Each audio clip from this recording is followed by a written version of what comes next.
No, dos para todos.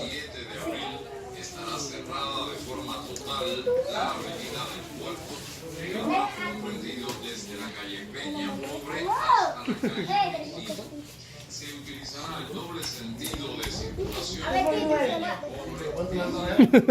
Ya. Dos para todos.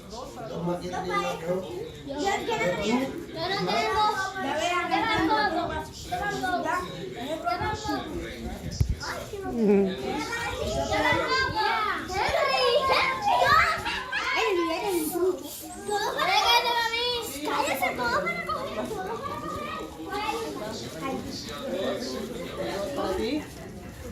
Mira, no ha cogido. Este no ha cogido. Yo no he cogido. Ah, bueno. Eso es todo, ¿sí?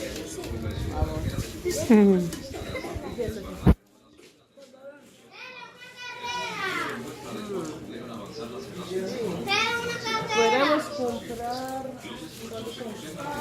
Valen a 2 pesos. 3 o no. Valen a 2 pesos.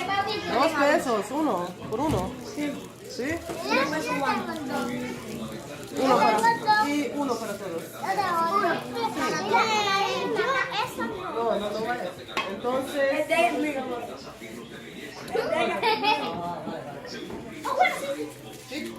Uno para cada uno. sí, uno.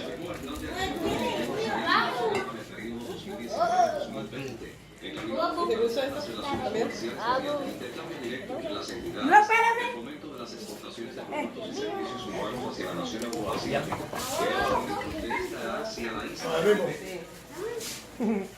Y por allá también.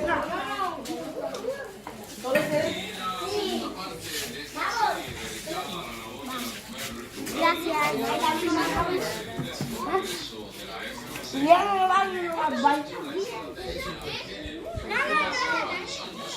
a